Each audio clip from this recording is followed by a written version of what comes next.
बहुत स्वागत है आपके अपने YouTube चैनल महिसम क्लासेस में। फ्रेंड्स, आज हम लोग जानने वाले हैं हरित क्रांति किसे कहते हैं, इसके सकारात्मक तथा नकारात्मक परिणाम के हम लोग जानने वाले हैं। फ्रेंड्स, तो चलिए स्टार्ट करते हैं। स्टार्ट करने से पहले फ्रेंड्स, अगर आपने अभी तक हमारे YouTube चैनल को लाइक शेयर सब्सक्राइब नहीं किया तो प्लीज कर दें। अब चलिए स्टार्ट करते हैं। तो सबसे पहले फ्रेंड्स, हरित क्रांति को हम लोग जानते हैं हरित क्रांति की है क्या, तो चलिए स्टार्ट करते हैं। हरित क्रांति के अर्थ: जैव प्रौद्योगिक आधुनिक संयंत्रों, सिंचाई की सुविधा आदि के विकास के कारण कृषि उत्पादन में आश्चर्यजनक वृद्धि को ही हरित क्रांति की संज्ञा दी गई। मतलब अचानक से बहुत सारे आधुनिक संयंत्र आ गए, सिंचाई की बहुत अच्छी अच्छी सुविधाएं आ गई और इन्हीं सब को हम लोग हरित क्रांति बोलते हैं।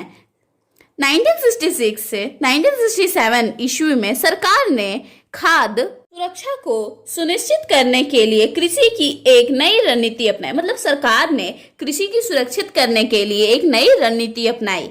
इस नीति के तहत सरकार ने उच्च गुणवत्ता के बीज, उर्वरक, कीटनाशक और बेहतर सिंचाई सुविधा बड़े अनुदानित मूल्य पर मुहैया कराना शुरू किया। मतलब सरकार ने अच्छे गुणवत्ता वाले बीज, उर्वरक, कीटनाशक और बेहतर सिंचाई सुविधा अनुदानित किया और बहुत ही कम मूल्य पर उन्होंने इसे देना शुरू किया। साथ ही सरकार ने इस बात की भी गारंटी दी कि उपज को एक निर्धारित मूल्य पर खरीद जाएगा। मतलब सरकार ने यह भी गारंटी दी कि वो उपज को एक सही मूल्य पर खरीद लेगी। इसे ही हरित क्रांति की संज्ञा दी गई और इन्हीं सबको हरित क्रांति की संज्ञा दी गई, यानी हरित क्रांति कहा जाने लगा। तो फ्रेंड्स, ये था हमारा हरित क्रांति किसे कहते हैं। तो चलिए फ्रेंड्स, अब जानते हैं हरित क्रांति के सकारात्मक परिणाम क्या थे। तो चलिए स्टार्ट करते हैं। स्टार्ट करने से पहले फ्रेंड्स, अगर आपने अभी तक हमारे यूट्यूब चैनल को लाइक शेयर सब्सक्राइब नहीं किया तो प्लीज कर दें। चलिए अब स्टार्ट करते हैं। क्रांति से किसान अधिक गेहूं तथा चावल उत्पन्न करने में समर्थ हुए। मतलब किसानों को हरित क्रांति से बहुत लाभ हुआ।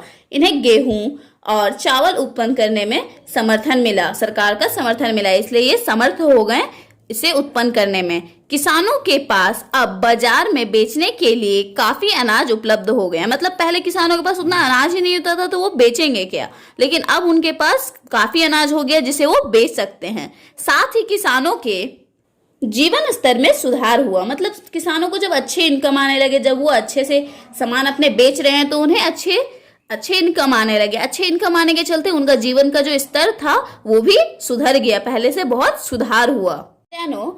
खाद्यान्नों का मतलब होता है फ्रेंड्स खाने योग्य अन्न। मतलब जिस अन्न को हम खा सकते हैं उसे हम खाद्यान्न कहते हैं, खाद्यान्न बोलते हैं। के उत्पादन में उत्पादकता में भारी वृद्धि हुई। मतलब उसके उत्पादन में और उत्पादकता में बहुत वृद्धि हुई, लोग उसे ज्यादा खरीदने लगे और ज्यादा वो बनने भी लगा। हरित क्रांति के कारण कृषि के मंझले दर्जे के किसानों यानी मध्यम वर्ग श्रेणी के भू स्वामित्व वाले किसानों का उद्धार हुआ। मतलब जो मंझले दर्ज के किसान होते थे, यानी बीच वाले जो किसान होते थे, उनको इस हरित क्रांति के कारण उनका उद्धार हुआ। उन्हें कृषि पद्धति में आए बदलावों से फायदा हुआ। मतलब कृषि पद्धति में जो बदलाव हुए उससे उन्हें काफी फायदा हुआ। देश के अनेक हिस्सों में ये प्रभावकारी बनकर उभरे। मतलब ये जो हरित आंदोलन हुआ था, हरित क्रांति हुआ था, ये बहुत प्रभावकारी सिद्ध हुआ।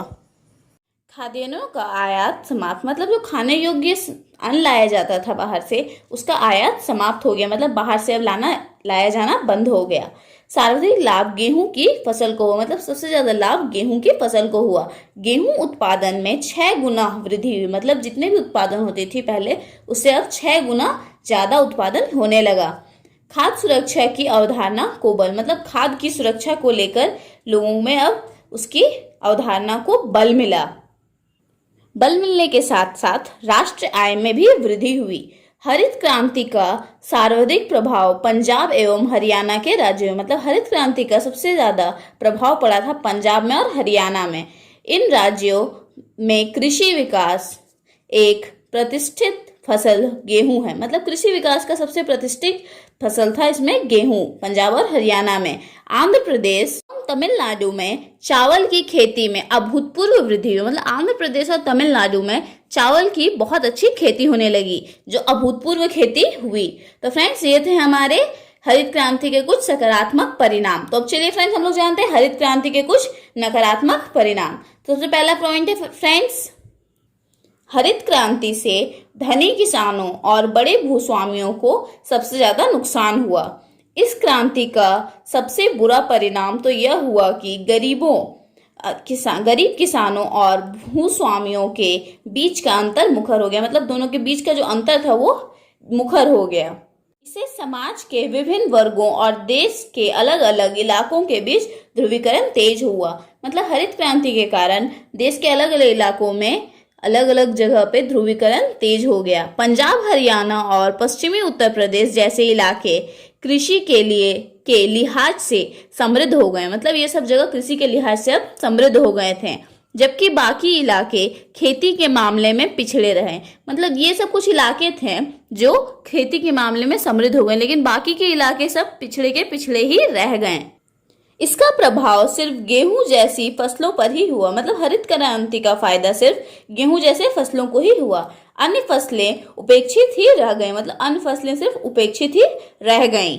रासायनिक उर्वरकों एवं कीटनाशकों के अधिक प्रयोग के कारण मृदा लवणीकरण समस्याएं भी उत्पन्न हो गई। मतलब रासायनिक उर्वरक जो लोग अधिक प्रयोग करने लगे और कीटनाशक का अधिक प्रयोग करने लगे, इसके कारण मृदा लवणीकरण समस्याएं भी उत्पन्न हो गई। तो फ्रेंड्स, ये थे कुछ हरित क्रांति के सकारात्मक और नकारात्मक पहलू।